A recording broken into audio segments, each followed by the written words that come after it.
குரு வாழ்க, குருவே துணை.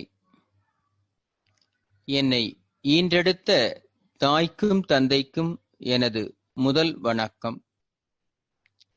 எனக்கு அறிவு புகட்டிய ஆசான் வேதாத்ரி மகரிஷியின் பாதம் பணிந்து வணங்கி மகிழ்கின்றேன். குரு வாழ்க, குருவே துணை. இன்று இணையத்தில் இணைந்துள்ள அனைத்து மெய்யன்பர்களுக்கும் மாலை வணக்கங்களும் வாழ்த்துக்களும். மௌனமாய் இரு என்ற தலைப்பில் நாம இன்று சிந்திக்க இருக்கிறோம். வார்த்தை தான் சொல்வதற்கு எளிமையாக இருக்கிறது. இதை கடைபிடிப்பது என்பது மிகுந்த கடினமான ஒரு செயலாக படுகிறது. நம்முடைய பேச்சு வழக்கிலே, நம்முடைய வீடுகள்ல யாராவது அதிகமாக பேசினா பட்டுன்னு ஒரு வார்த்தை சொல்லுவோம், சும்மா இருன்னு. சும்மா என்பது இந்த வார்த்தை பல நூற்றாண்டு காலமாக தமிழர் வாழ்வில் அடையாளம் பெற்றிருந்த ஒரு தத்துவார்த்தமான வார்த்தை.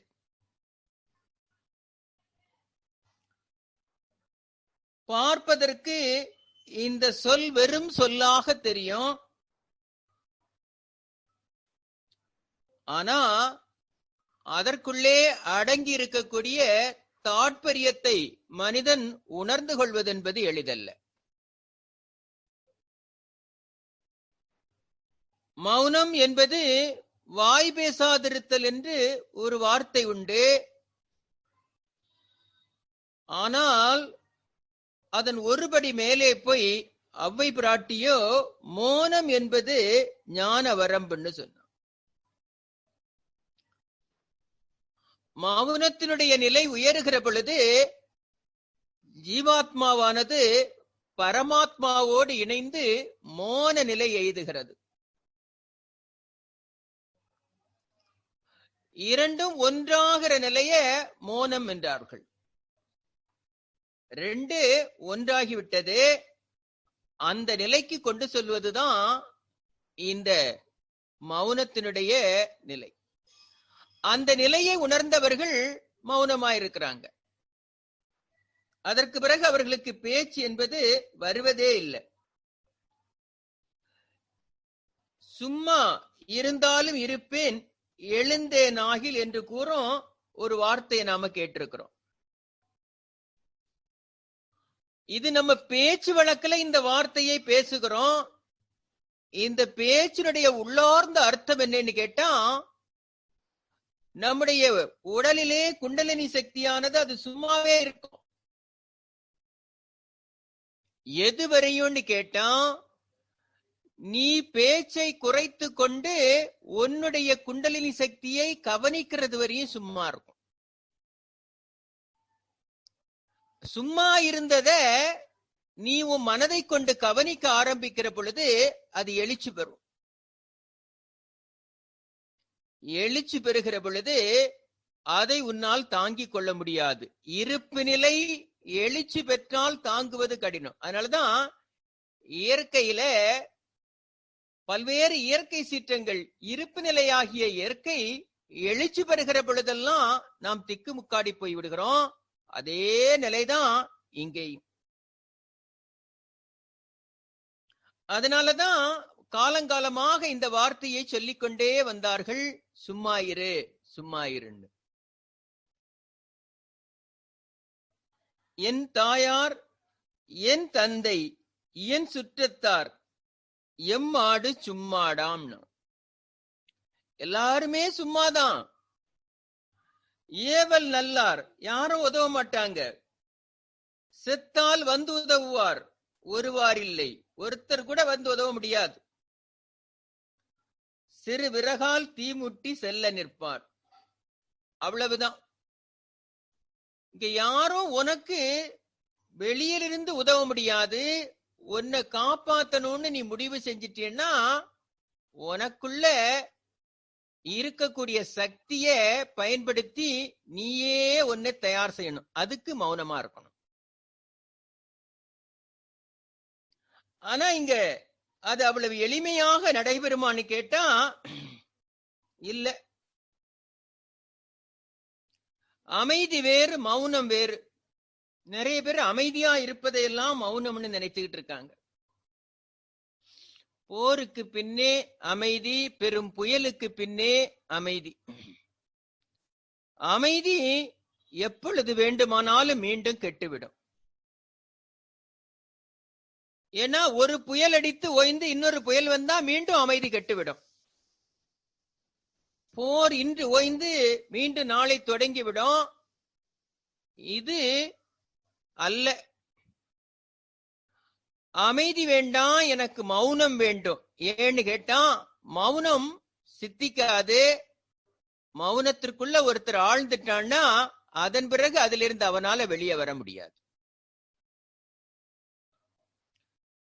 அப்படி ஆழ்ந்து தன்னுடைய அகத்தை நோக்கி பயணம் செய்யணும்னா மனோவலிமை வேண்டும். ஆனா இப்பெல்லாம் நம்மகிட்ட தியானம் செய்ய வருகிறவர்கள் கேட்கிற கேள்வி,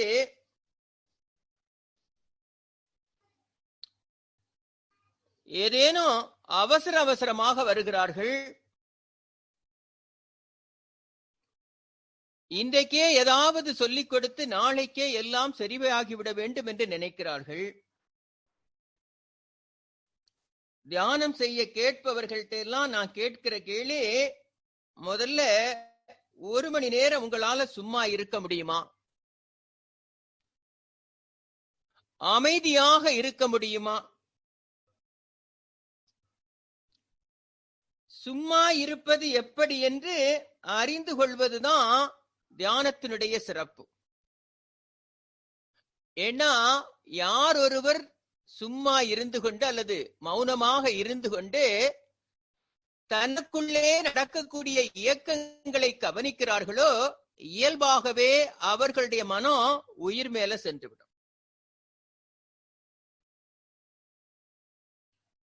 அதனாலதான் முருகக்கடவுள் அருணகிரியாருக்கு உபதேசித்தது சும்மா இரு சொல்லறேன்டா. வார்த்தைகளை நிறுத்திவிட்டு சும்மா அமரண்ணா. தாய்மானவர்களை இன்னும் ஒருபடி மேல போய் சும்மா இருக்கும் திறம் அரிதுன்னார். ஒரு வார்த்தைகளையும் படிக்கின்ற பொழுது மௌனத்தினுடைய வேல்யூ மிக மிக உயர்ந்ததாக தென்படுகிறது. ஏன்னா மனிதர்கள் எப்போதுமே கடந்த காலம் அல்லது எதிர்காலத்திலேயே இருக்கிறார்களே ஒழிய நிகழ்காலத்தில் நிற்பதென்பது இயலாத காரியமாக இந்த மனதிற்கு போய்விட்டது. அப்ப இந்த மனதை நிகழ்காலத்துல நிலைக்க செய்வதுதான் மௌனம். நிகழ்காலத்துல நிற்க தொடங்குகிறதோ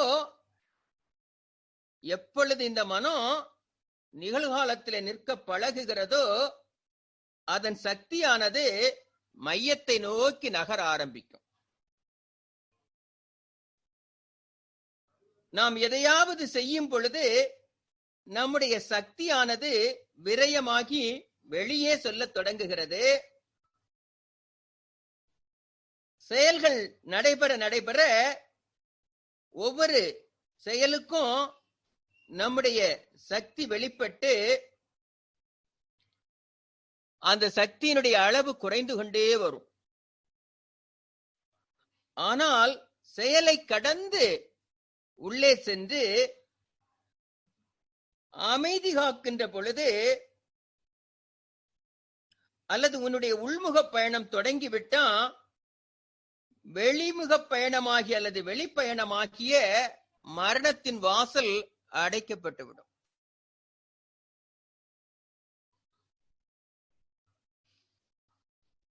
அப்படி மிக உயர்ந்த நிலைகளை எய்துவதற்கு இந்த மௌனம் மிக மிக அவசியம். இன்னைக்கெல்லாம் நம்ம யார பார்த்தாலும் ஒரே டென்ஷனா இருக்கு, ஸ்ட்ரெஸ்ஸா இருக்குது, தாங்க முடியல என்று புலம்புகிறார்கள். வேலையில பிரஷர் ஒரு பக்கம் என்றாலும் வீட்டுல பிரஷர் என்று அடித்துக் கொள்ளுகிறார்கள். இத பயன்படுத்தி கொண்டு இங்க வாங்க அங்க வாங்க, நாங்க ஒரு பேக்கேஜ் வைத்திருக்கிறோம், அதற்கு ஒரு இந்த மன அலைச்சூழலை பயன்படுத்தி அவர்கள் சம்பாதிப்பதற்கான வழிகளை வகுத்துக் கொள்ளுகிறார்கள். ஒரு கூட்டம் பந்தை அமுக்க சொல்லிக் கொடுக்கிறது, இன்னொரு கூட்டம் நான் உனக்கு அதை சொல்லித் தருகிறேன் இதை சொல்லித் தருகிறேன், மன இறுக்கத்தை குறைக்க வாருங்கள் என்று பல்வேறு விளம்பரங்களை பயன்படுத்தி மக்களை சுரண்டுகிறார்கள். அந்த காலத்துல எல்லாம் இது போல ஏதேனும் மன அழுத்தங்கள் ஏற்பட்டா அதை குறைப்பதற்காக நாம் கோயில்களுக்கு செல்லுவோம், அல்லது குடும்பத்தோட விருந்துகளுக்கு சொல்லுவோம், சுற்றுலாக்களுக்கு செல்லுவோம். அப்படிதான் நம்முடைய இந்த மன அழுத்தங்களை குறைத்து கொண்டு வாழ்ந்து வந்தோம். ஆனால் அதை விட எல்லாம் சிறந்த வழி ஒன்று இருக்கிறதுன்னு கேட்டா அதுதான் சும்மா இருக்கிறது அல்லது மௌனமாக இருத்தல். சும்மா இருந்தா என்னுடைய மன அழுத்தம் எப்படி குறையும் என்று கேட்கலாம். நம்ம வீடுகள்ல குழந்தைகள் எப்பொழுது பார்த்தாலும் ஓடிக்கொண்டும் ஆடிக்கொண்டும் இருப்பாங்க. உடனே நம்ம வீட்டுல சொல்லுவோம், கைய காலை வச்சுக்கிட்டு சும்மா இருன்னு. ஏன்னா ஓடிக்கொண்டும் ஆடிக்கொண்டு இருந்தா அங்கங்க கை கால் தட்டுப்பட்டுரும், அதன் மூலமாக ஏதேனும் அடிபடுவதற்கு வாய்ப்பு உண்டு. அதே போலதான் உங்க மன ஓட்டத்தை நிறுத்திட்டீங்கன்னா, அது அங்க இங்க ஓட விடாம அமைதியாக வைத்துக் கொண்டீங்கன்னா எந்த பிரச்சனையும் வராது. ஸ்ட்ரெஸ் தானா குறைஞ்சு போயிடும். அதை பற்றிய சிந்தனை, இதை பற்றிய சிந்தனை, அடுத்தவனை பற்றிய சிந்தனை, அவனை விட நான் 10 மடங்கு உயரணுங்கிற சிந்தனை,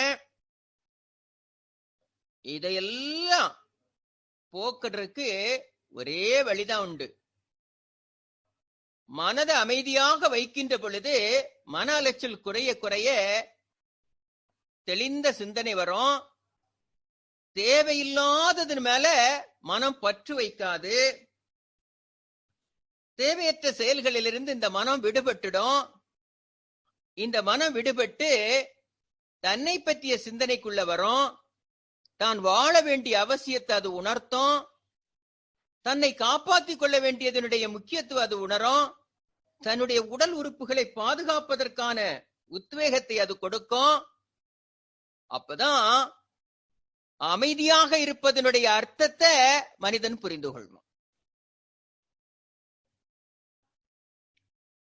நீங்க நினைக்கலாம் சும்மா இருக்கிறதெல்லாம் சோம்பேறித்தனம்னு. ஒரு முறை நம்முடைய மன்றத்திற்கு ஒரு மனிதர் வந்தார். அவர் ஒரு கம்பெனில ஒரு பெரிய போஸ்ட்ல மேனேஜராக இருந்தார். அப்ப அவரு வருகிற பொழுது மன்றத்துல தவம் ஆரம்பித்து விட்டார்கள். இவர் வந்து உட்கார்ந்தாரு. வெளியே ஒரு சேர் போட்டிருக்கோம், அதுல உட்கார்ந்து இருந்தார். அரை மணி நேரமாக எந்த அசைவும் இல்ல. ஏதோ ஒருவர் மட்டும் ஒரு சில வார்த்தைகள் சொல்லி கொண்டிருக்கிறாரு. சும்மாவே உட்கார்ந்து இருக்கிறோம். இவர் அன்னைக்குதான் மன்றத்துக்கு வந்திருக்கிறாரு. அவருக்கு எதுவுமே தெரியாது. அவர் அந்த அரை மணி நேரம் முடிஞ்சு இந்த வாசகங்கள்லாம் சொல்லி முடிக்கிறது அவருக்கு பொறுமை இல்லை. வாழ்க்கையில சுமார் ஒரு அரை மணி நேரத்தை அன்றைக்கு ஒரு 60-70 பேர் இருந்திருப்பாங்க, வெட்டியாக கழிக்கிறார்கள், இவர்கள் எல்லாம் வாழ்வதற்கு தகுதியற்றவர்கள் சொல்லிட்டு போயிட்டார். போயிட்டு 10 ஆண்டுகள் கழித்து மீண்டும் அவர் மன்றத்துக்கு வருகிறார். வருகிற பொழுது எதற்காக மன்றத்துக்கு வந்திருக்கிறீங்கன்னு கேட்டோம். எனக்கு ஹார்ட்ல சில ப்ராப்ளம், சுகர் வந்துடுச்சு, டாக்டர்கிட்ட போனா நீங்க யோகா கிளாஸுக்கு போங்கன்னு சொல்லிட்டாங்க, அதனால வந்திருக்கோன்னு வந்தார். இதுக்கு முன்னாடி வந்திருக்கிறீங்களான்னு கேட்டா, வந்திருந்தேன், இது போல நீங்க உட்கார்ந்து இருக்கிற பொழுது இந்த வார்த்தையை சொல்லிவிட்டு நான் கிளம்பி போயிட்டேன். இப்பொழுதுதான் எனக்கு தெரிகிறது இப்படி இருக்கிறது எவ்வளவு வலிமை மிக்கது அல்லது எவ்வளவு முக்கியத்துவமானது என்பதை நான் இப்பொழுது உணர்கிறேன். அதனால எனக்கு நீங்க எல்லா விஷயத்தையும் இப்ப கத்துக் கொடுக்க மனம் மகிழ்ச்சியாக இருக்கிறதுன்னு சொன்னார். நிறைய பேர் இப்படிதான். சும்மா இருப்பது சாதாரண விஷயம் அல்ல, இது மெல்ல மெல்ல பழகினால்தான் வரும். அதே போல மௌனமாக இருப்பது சோம்பேறித்தனமும் அல்ல, மௌனமாக இருப்பது ஓய்வாக இருப்பது. யார் யார் ஓய்வெடுக்க முடியும்னு கேட்டா, ஓடிக்கொண்டிருப்பவர்கள் தான் ஓய்வெடுக்க முடியும். நான் ஒரு இடத்திற்கு நடந்து செல்லுகிறோம், நடந்து சென்று கால்கள் களைத்து விடுகிற பொழுது காலுக்கு ஓய்வு கொடுப்பது போல எப்பொழுதும் செயல்பட்டு கொண்டிருக்கிற மனதிற்கு ஓய்வு கொடுக்க வேண்டியது அவசியமாகிறது. மனம் எவ்வளவு ஆரோக்கியமாக இருக்கிறதோ அவ்வளவு தூரத்திற்கு நாமும் ஆரோக்கியமாக இருக்கலாம். ஏன்னா சிறு பிள்ளைகள் எல்லாம் ஓடி துருதுருவென்று இருப்பதை பெரும்பாலும் நம்ம ரசித்தாலும் அளவுக்கு மீறிய சேட்டை செய்கின்ற பொழுது சும்மா இரு என்று அதட்டுகிறோம். அதே போலதான் இந்த மனதை அளவுக்கு மீறி அது ஓடுகிற பொழுது மௌனமா இருந்து நாம் அதற்கிடுகின்ற ஆணைதான் இந்த அற்புதமான நிகழ்வு. ஆனால் அது அவ்வளவு எளிதாக முடிகிறதான்னு கேட்டா முடியலதான். ஆனா திரும்ப திரும்ப சொல்ல சொல்ல சொல்ல அது சாத்தியமாகி விடுகிறது. ஏன்னா உடம்ப ஒரு இடத்துல நிறுத்திடலாம், மனதை அப்படி ஒரு இடத்துல நிறுத்திட முடியுமான்னு கேட்டா சற்று கடினம். ஏன்னா ஒளியை விட வேகமாக செல்லக்கூடியது இந்த மனம். இது கடையில பாரதி சொல்லுவான், சுக்கு மிளகாய் என்ற மிளகாய் சுதந்திரம் என்ற பாடலிலே அவன் சொல்லுகிற பொழுது, சுக்கு மிளகாய் வாங்குவது போல சும்மா இருத்தலை வாங்க முடியாது என்பார் பாரதியார். பாரதியாருடைய அந்த கவிகளை படிக்கிற பொழுது ரொம்ப சாதாரணமான வார்த்தையாக பயன்படுத்துவார். சில நேரங்கள்ல சிலர் வெளிப்பார்வைக்கு மௌனமாக இருப்பது போல தோன்றினாலும் அதன் நோக்கம் வேறாக இருக்கும். நீங்க கொக்கை பார்த்திருப்பீங்க, கொக்கினுடைய ஒற்றைக்கால் தவம் போல கொக்கு அந்த ஒற்றைக்கால்ல நிக்கிற பொழுது அதற்கு இறை ஒன்றேதான் குறி. இது நல்லா கவனிச்சீங்கன்னா உங்களுக்கு புரியும்.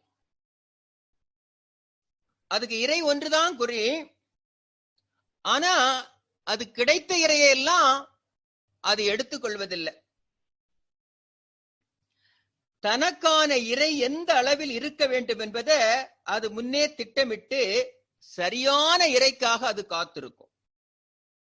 அதான் அதனுடைய இயல்பு. பசிக்கு போதுமான பெரிய மீன் கிடைக்கும் வரையும் அது சும்மா இருக்கும். அதுக்கு முன்னாடி சின்ன சின்ன மீன்கள் எல்லாம் அதை சுத்தி ஓடிக்கிட்டு இருக்கும். அதெல்லாம் அதுகிட்ட சஞ்சலத்தை ஏற்படுத்தவே ஏற்படுத்தாது. இந்த வாசகத்தை ஒரு தவம் செய்கிறவர்களும் கட்டாயமாக புரிந்து கொள்ளணும்.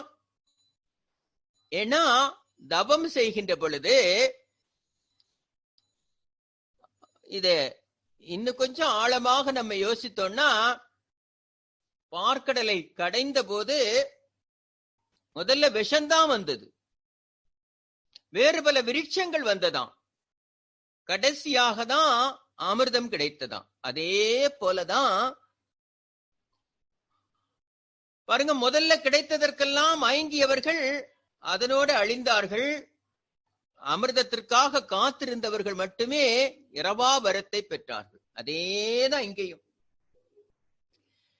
இந்த தவத்திலே அல்லது மௌனத்திலே நீங்க ஆழ்ந்திருக்கின்ற பொழுது கிடைக்கின்ற சின்ன சின்ன விஷயங்களை கொண்டு மனநிறைவை அடைந்து விடக்கூடாது.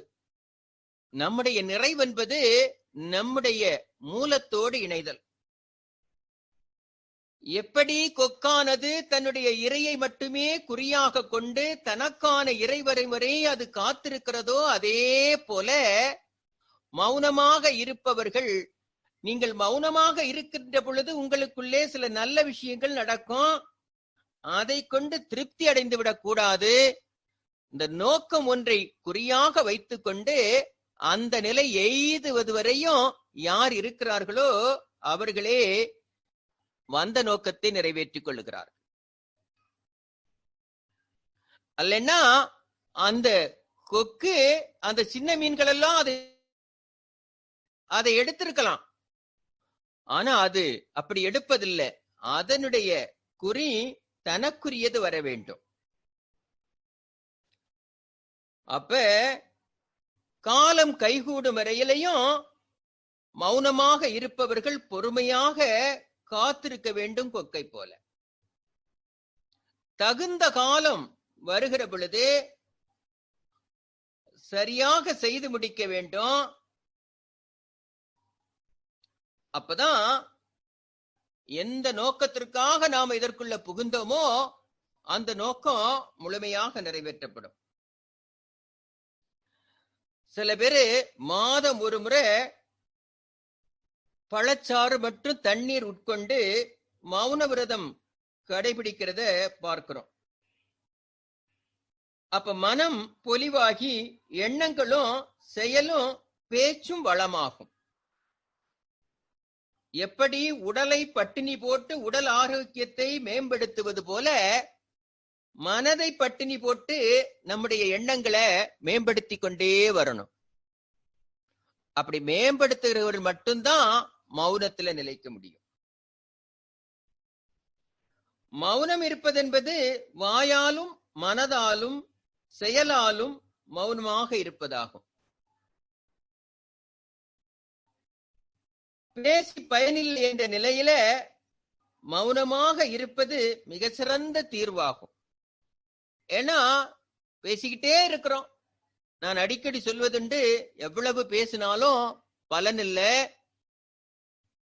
தவத்துல ஒருத்தர் ஆழ்ந்து மௌனத்தை கடைபிடிச்சா மட்டும்தான் வந்த நோக்கத்தை நிறைவேற்ற முடியும். முதல்ல நமக்கு மௌன விரதம் இருக்க வேண்டும் என்ற எண்ணம் வந்தாலே நாம் மனித வாழ்வின் விளக்கத்தை அடையும் நீண்ட பயணத்துல இணைந்து விட்டோம் என்று பொருள். மௌனமாக இருக்கும் போது நாம் அமைதியாக மனதை ஒடுக்கி இறை சிந்தனையில் நிலைக்க செய்யலாம். மௌனமாக இருக்கின்ற பொழுது நம்முடைய சிக்கல்கள் அனைத்தும் கண்முன்னே காட்சியாகும். தொடர்ந்து இருக்க இருக்க அந்த சிக்கல்கள் நீங்கிற வழிமுறையும் தெரிய வரும்.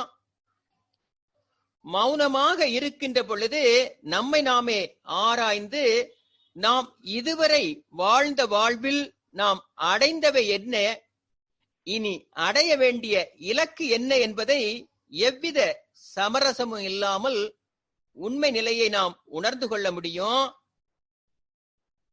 உப்புக்கு ஒப்பாக நீங்கள் உங்களை உருவாக்கி கொண்டால் உங்கள் எதிர்காலம் உங்கள் கையில்தான். என்று இருப்பது நல்லது என்றோம்.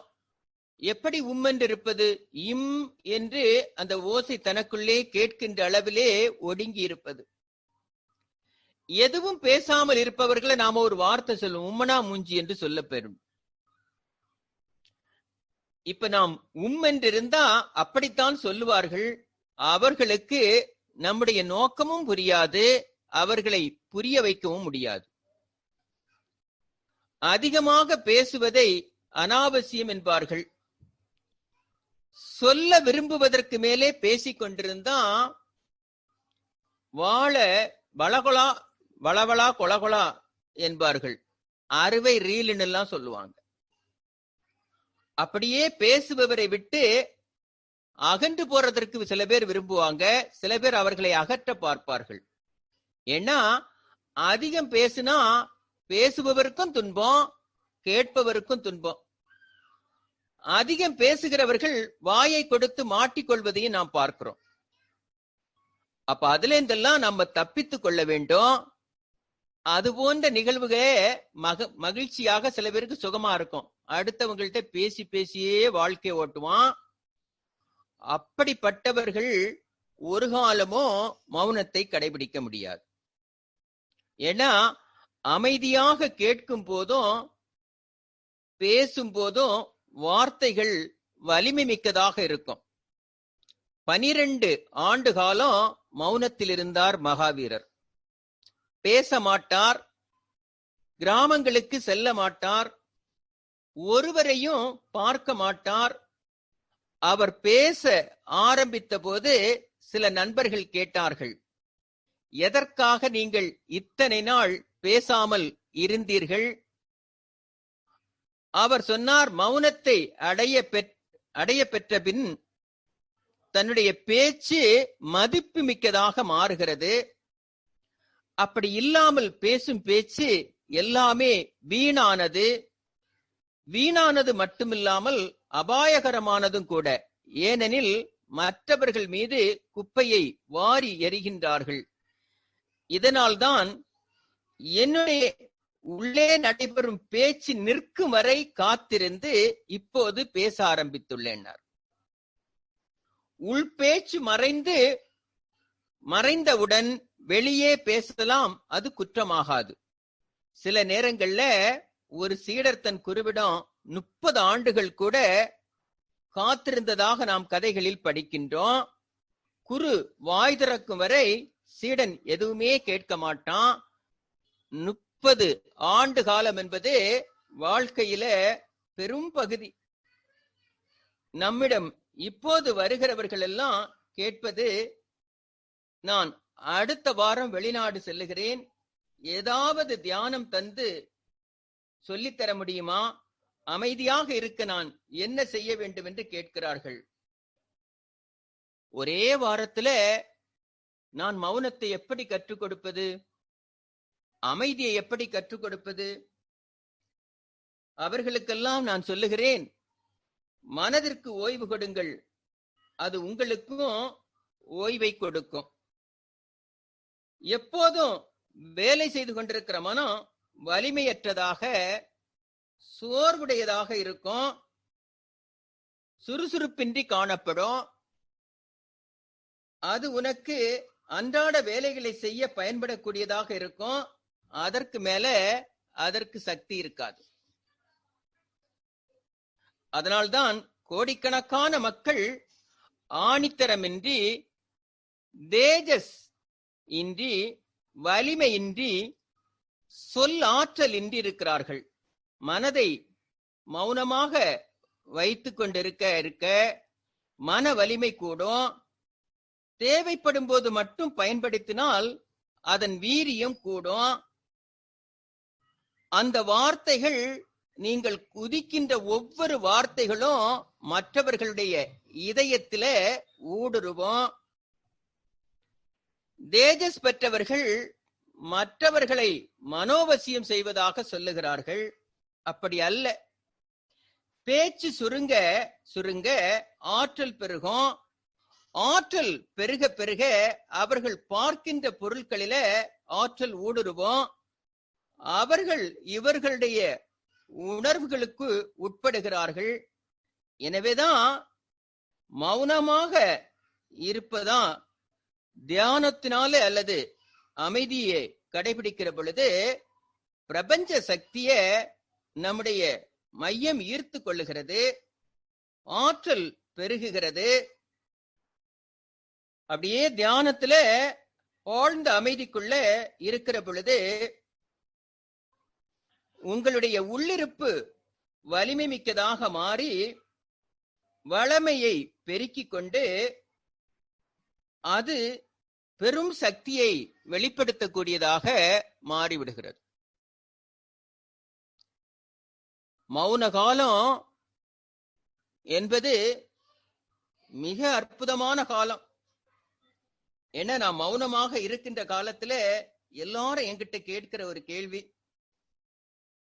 எப்படி நீங்க சும்மா இருக்கிறீங்க, எல்லா செயல்களும் எப்படி நடந்தேறி விடுகிறது என்று கேட்பாங்க.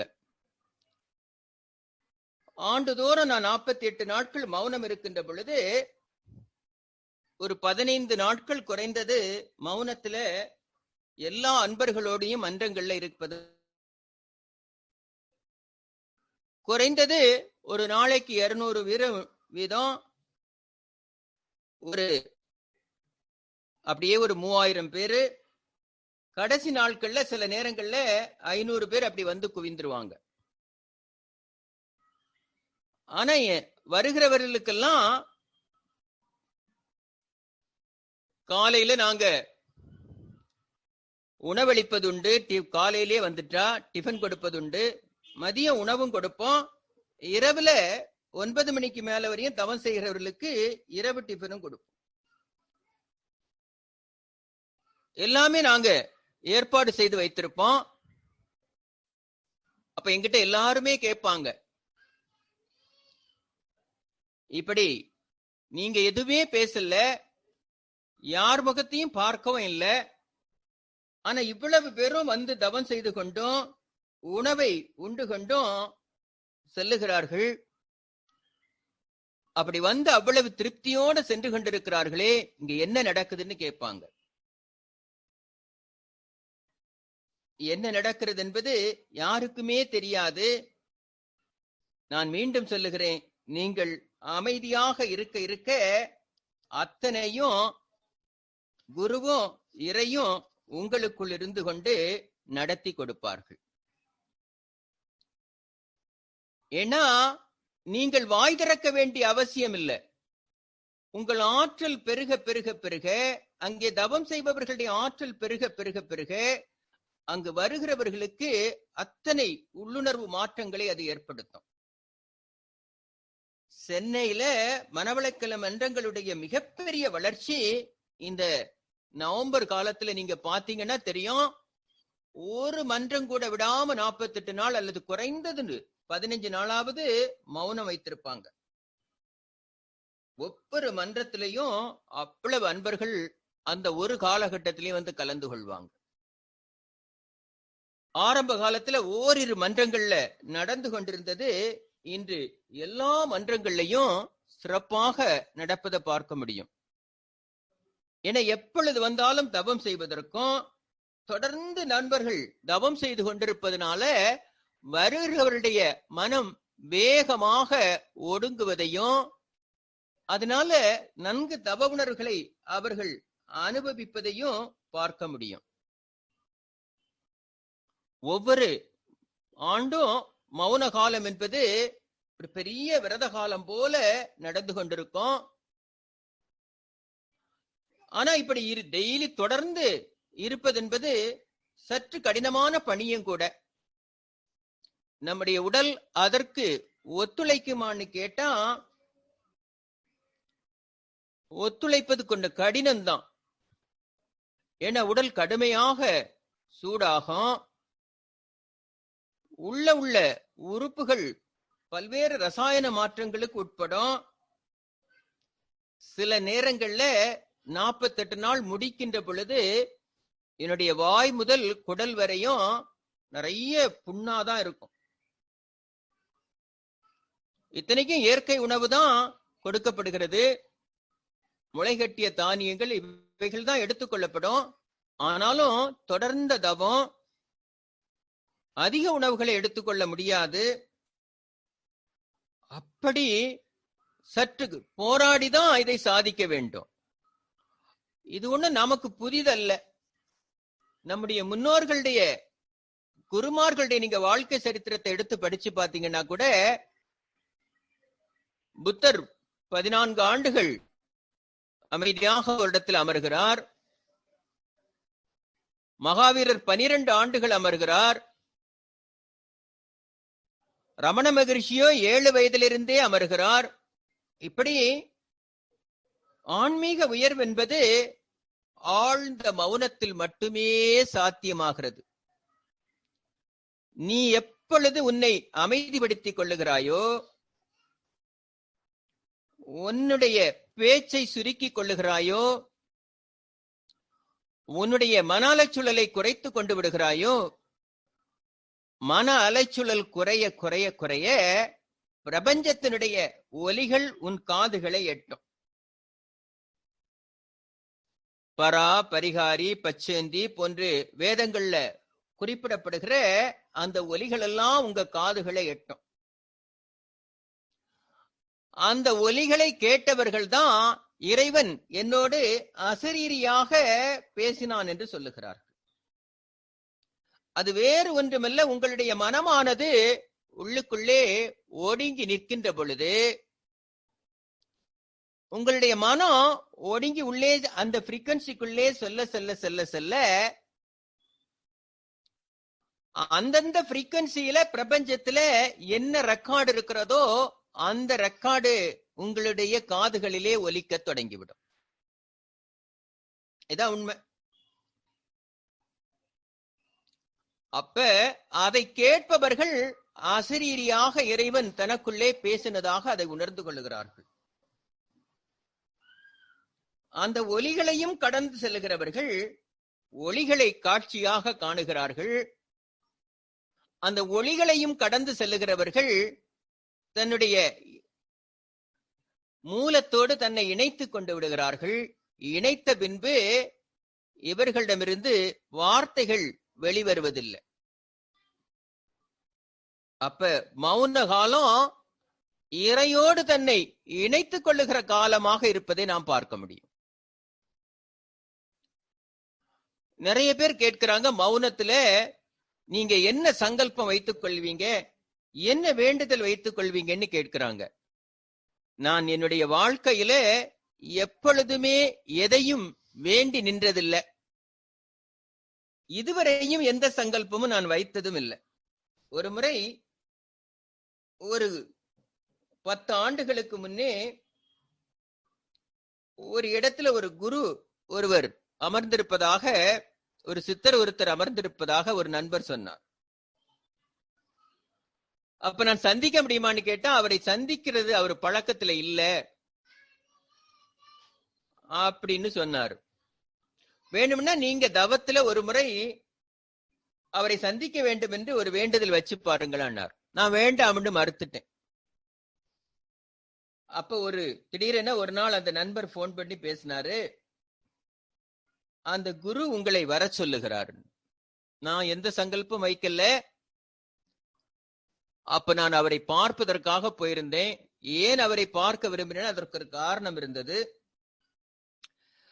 அவரை பற்றி என்னிடம் ஒருவர் சொல்லுகிற பொழுது அவர்கிட்ட ஒரு அற்புதமான சக்தி இருந்ததை அவர் என்கிட்ட சொன்னார். அப்ப நான் போயிருந்தேன் அவரை பார்ப்பதற்காக. என்ன அப்படின்னா, அவரை பற்றி கேள்விப்பட்டிருந்ததை உறுதிப்படுத்திக் கொள்வதற்காக சென்றேன்.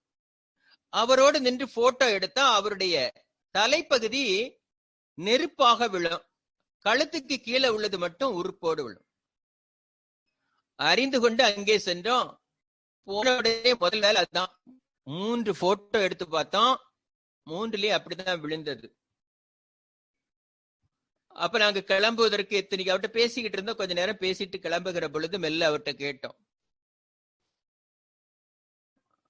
இது எப்படின்னா, அப்ப அவருடைய வாழ்க்கையில் நடந்த ஒரு சம்பவத்தை சொல்லி இதனால இருக்கலாம் அப்படின்னு சொன்னார். எதற்கு இதை சொல்லுகிறேன்னா, எந்த வேண்டுதலும் இல்லைங்கிறதற்கு. அப்ப அந்த கூட்டிட்டு சென்ற நண்பர் சொன்னார், அவருக்கு கிட்ட இன்னும் கொஞ்ச நேரத்துல ஒரு சித்தர் உள்ளே வருவாரு, அவரு சில குறி சொல்வது போல சில விஷயங்களை சொல்லுவார், நீங்க வேணுமானால் கேட்டு பாருங்களான்னு. சரி, கொஞ்ச நேரம் உட்காரலாம், இன்னும் ஒரு அரை மணி நேரத்துல அது நடக்கும்னாரு. உட்கார்ந்தேன். அப்ப அவர் வேற ஒரு பாசையில பேச ஆரம்பிச்சாரு. அவர்கிட்ட அவரு எல்லாரும் உட்கார்ந்து ஏதோ கேட்டுட்டு இருந்தாங்க, நான் அதுல உட்கார்ந்து இருந்தேன்.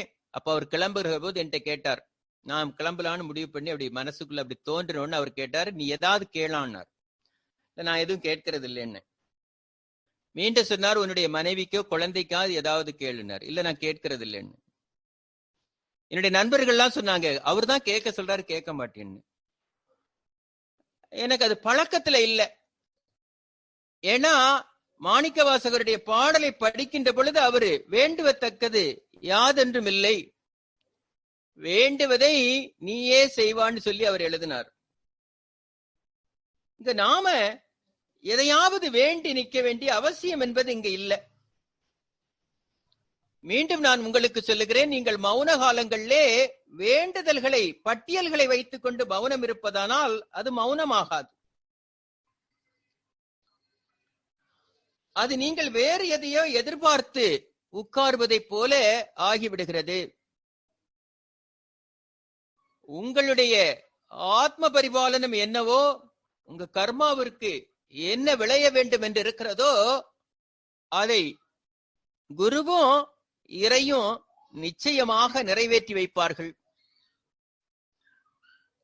நீங்கள் எதிர்பார்த்து நிற்பதானா அதற்கு வேறு பெயர் வந்து விடுகிறது. மீண்டும் நாம் எண்ண அலைகளுக்குள்ளே சிக்கிக் கொள்ள வேண்டி இருக்கும். அப்ப இந்த வற்புறுத்தலுக்கு பின்னே நான் என்னுடைய மனதுக்குள்ளே நினைக்கிறேன், என்னுடைய ஆன்மீக உயர்வு எப்படி இருக்கும் என்று நீங்கள் சொன்னா போதும். மனசுக்குள்ளதான் நினைச்சேன். அடுத்த நொடி பொழுதுல அவர் சொன்னாரு, நீ நினைச்சபடி இருப்பா போனார்.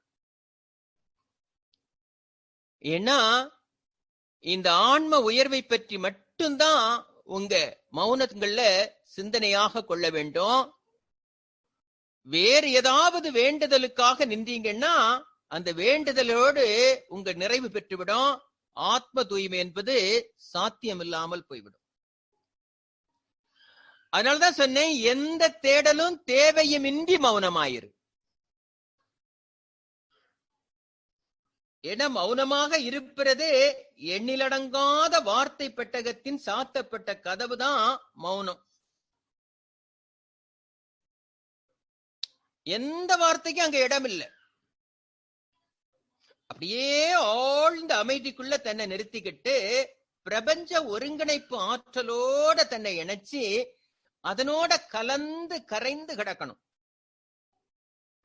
அதிலே மிதந்து கிடக்கணும். எனக்கு இது ஒண்ணுதான் இறைவன் கொடுத்த வாய்ப்பு. இந்த மௌன காலம் மட்டும்தான் நான் மற்ற எல்லா சிந்தனைகளையும் ஒதுக்கி வைத்துக்கிட்டு முழுக்க முழுக்க இறையோட இணைந்திருக்கிற காலம். அப்படி நீங்க அந்த இறையோட கலந்து கிடந்தீங்கன்னா பல மர்மங்கள் விளங்கும். மர்மம்னா நீங்க உடனே பெரிய அதிசயம் நினைச்சிடக்கூடாது. பிரபஞ்சத்தினுடைய உண்மைத்தன்மையை நீங்க உணர்வீர்கள். அதே போல உங்களுக்குள்ளே தேவையில்லாமல் குடிகொண்டிருக்கக்கூடிய கர்ம வினைகள் அகலும். ஒன்னே தூயது விளங்கும், தீயது விலகும். இது ரெண்டும் மௌனமா இருக்கிற பொழுது மட்டுமே சாத்தியம். எவ்வளவு தூரம் நீங்க அதற்குள்ள இணங்கி சென்று விடுகிறீர்களோ அந்த இணக்கத்திற்கு தகுந்த அளவுக்கு பிரபஞ்ச ரகசியம் பிடிபடும். அந்த அளவுக்கு உங்களுக்குள்ள குடிகொண்டிருந்த தீயதெல்லாம் விலகி சென்று விடும். பாருங்க, உங்களுக்குள்ள அப்படி ஆழ்ந்த மௌனத்துக்குள்ள நீங்க அடைபட்டு கிடக்கிற பொழுது உங்களுடைய மனம் அன்பினால ஊற்றெடுக்கும்.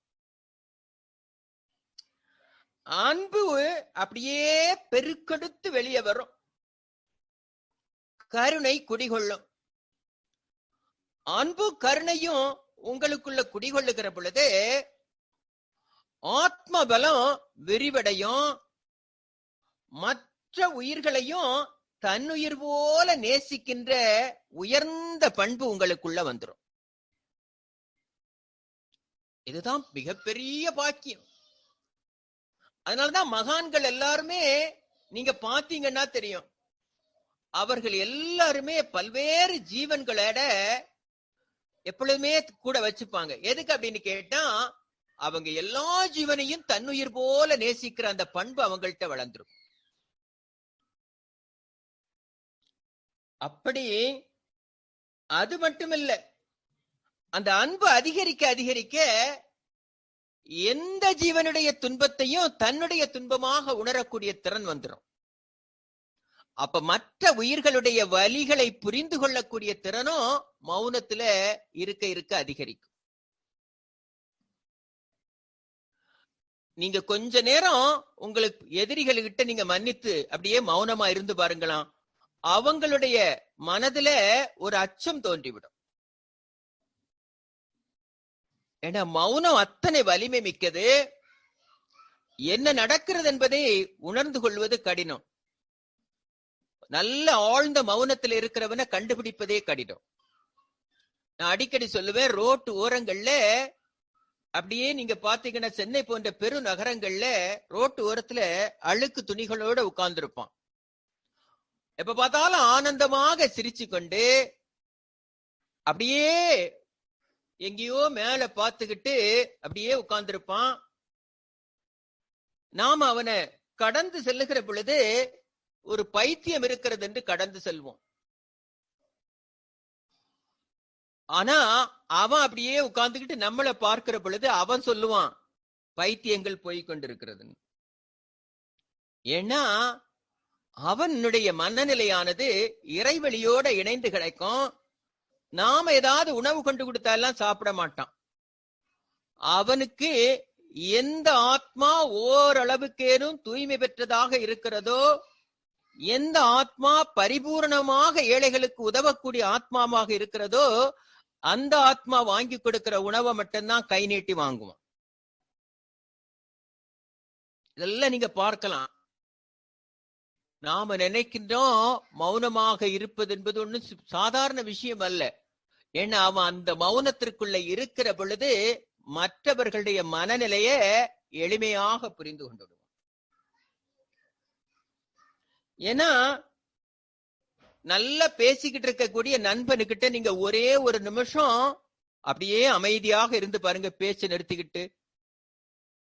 உண்மையிலேயே அந்த நண்பனுடைய ஆத்மாவோடு உங்களுடைய ஆத்மா கலந்திருந்தானா அடுத்த நொடி பொழுதுல அவனுடைய கண்ணில இருந்து கண்ணீர் கொட்டும்.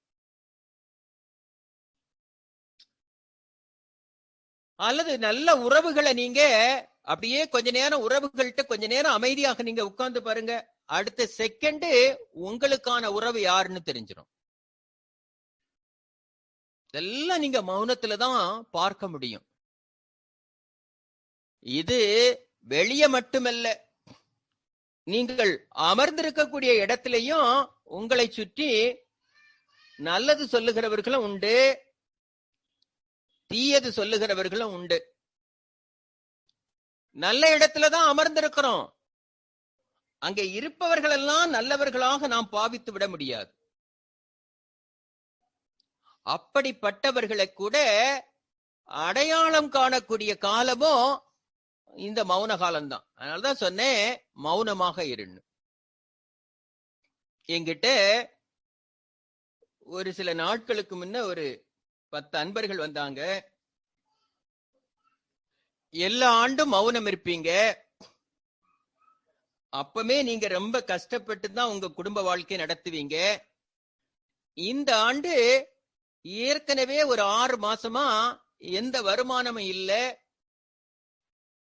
ஏற்கனவே நீங்க உங்களுடைய வாழ்க்கை நடத்துவதற்கு மிகுந்த சிரமப்படுவதை நாங்க அறிந்தோம்.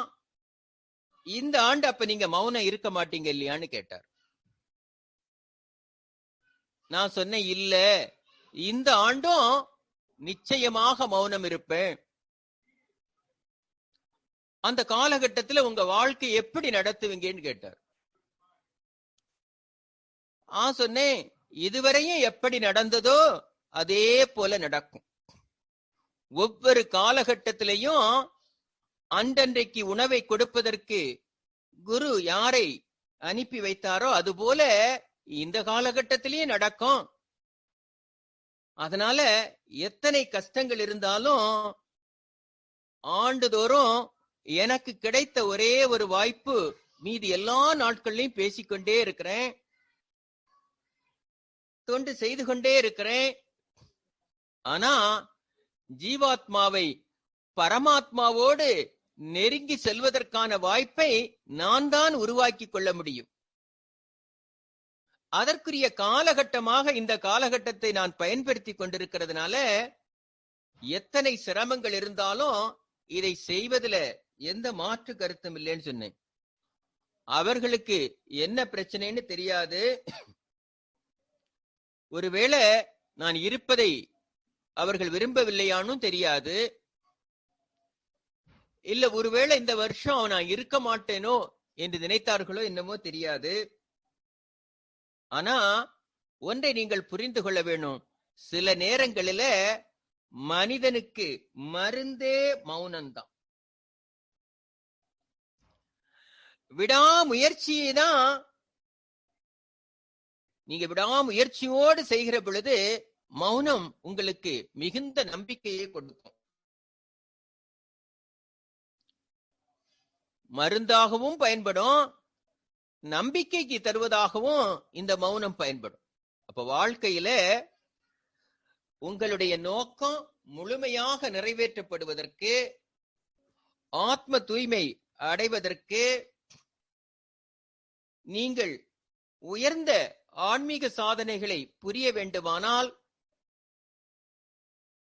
எவ்வளவு நாட்கள் என்றோ நேரத்தை கணக்கிட்டோ, நான் ஒரு நாள் 1 மணி நேரம் என்றோ, ஒரு நாள் 2 மணி நேரம் என்றோ, அல்லது நான் இன்று சில மணி நேரங்கள் என்றோ நேரங்களை முடிவு செய்து கொண்டிருப்பது பயிற்சி.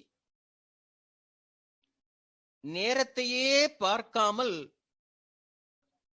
அதிலேயே ஆழ்ந்திருப்பது என்பது உணர்வு.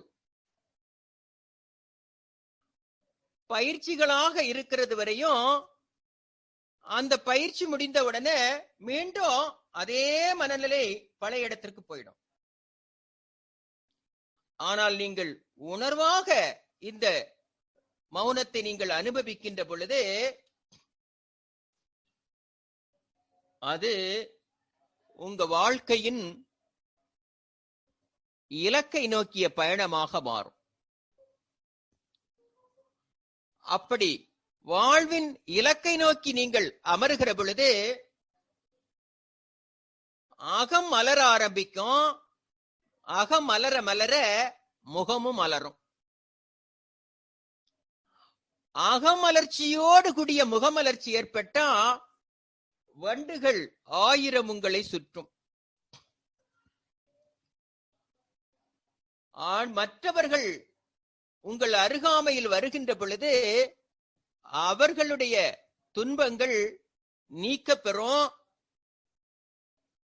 உங்களுடைய ஆத்ம பலம் உங்களுக்கு புரியாது. உங்களை நேசிப்பவர்களுக்கு பல்வேறு பயன்களை அள்ளி கொடுப்பதாக மாறும். உங்கள் ஆத்மா ஒரு போதி மரமாக மாறும். அது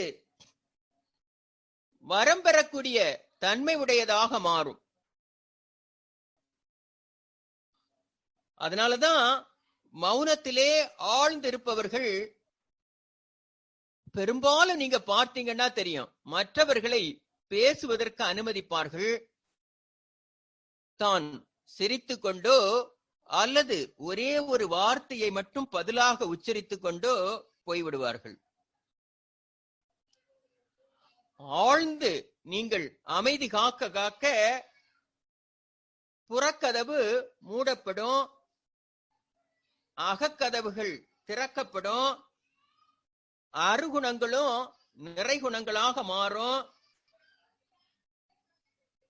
உங்கள் வார்த்தைகள் ஆழமானதாகவும் அழகானதாகவும் வாரும். உங்கள் உதடுகள் திறக்கப்படாமல், வார்த்தைகள் உச்சரிக்கப்படாமல், கண்களால் பார்த்தவுடனே பதில்கள் அவர்களுக்குள்ளே தோன்ற ஆரம்பிக்கும். வாழ்க்கையில ஒரு மனிதன்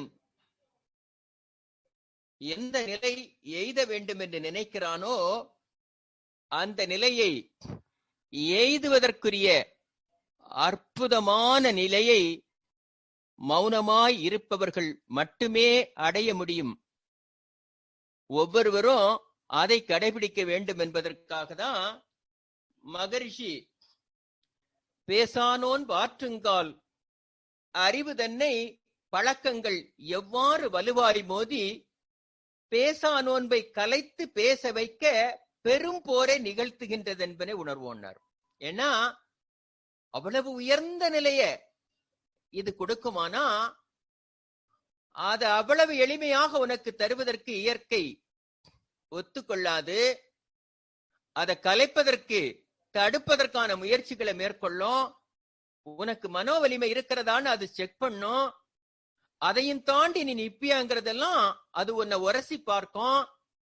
அதற்கெல்லாம் தாண்டி நான் நிப்பேன், நிச்சயம் நான் இறையோடு இணைவதற்கான இந்த போராட்டத்தை தான் தொடங்கி இருக்கிறேன் என்ற உணர்வை உங்கள் மனோ வைராக்கியம் அதற்கு ஒத்துழைக்குமானால் அப்பொழுதுதான் அந்த பேசா நோன்பு இயற்கைக்கும் உயிருக்கும் உள்ள பிணைப்பை உணர்ந்து கொள்ளக்கூடிய வாய்ப்பாக மாறும். இறையை பற்றியும் இயற்கையை பற்றியும் அறிந்து கொள்ளக்கூடிய அற்புத நிலைகளை அது உனக்குள்ள உருவாக்கும். ஆக ஒவ்வொருவருக்கும் இது கிடைப்பதற்கரிய பேரு வெறும் பயிற்சி அல்ல, இது உணர்வு. உணர உணர உயர்ந்த நிலைகளுக்கு போக முடியும். என்கிட்ட இப்ப கூட கேட்டாங்க, இந்த ஆண்டு மௌனம் இருக்கிற பொழுது என்ன சங்கல்பம் வைத்துக் கொள்வீங்கன்னு. நான் மீண்டும் சொல்லுகிறேன், எனக்கு எந்த சங்கல்பமும் கிடையாது. ஒருவேளை அப்படி ஒரு சங்கல்பம் என்னுடைய எண்ணங்களில எழுமானா இன்னைக்கு இருக்கிற இந்த உலக நிலை மாற வேண்டும் என்று என்னுடைய எண்ணம் மேல் வழிபடலாம். அல்லது ஒரு சமயம் என்னுடைய தவமையும் கட்டுகிறதற்கு என்னுடைய எண்ணம் வலுப்பெறலாம். இதை தவிர எனக்கென்று எந்த சிந்தனைகளும் எனக்குள் வருவதும் இல்லை, அப்படி நான் சிந்திப்பதும் இல்லை. ஆக எந்த சூழ்நிலையிலையும் மௌனம் இறையை பற்றிய சிந்தனையுடையதாக, இயற்கை பற்றிய சிந்தனையுடையதாக இருக்க வேண்டுமே ஒழிய வேற எந்த சுயநல சிந்தனையுடையதாகவும் இருக்கக்கூடாது. இருந்தால் அது மௌனமாகாது. ஆக மௌனமாயிருங்கள், வாழ்க்கை மலர்ச்சியுடையதாக மாறும், மர்மங்கள் நீங்கட்டும், மகிழ்ச்சி உங்கள் வாழ்க்கையில் பெருகட்டும். வாழ்க வளமுடன் என்று கூறி வாய்ப்புக்கு நன்றி கூறி நிறைவு செய்கின்றேன். வாழ்க வளமுடன்.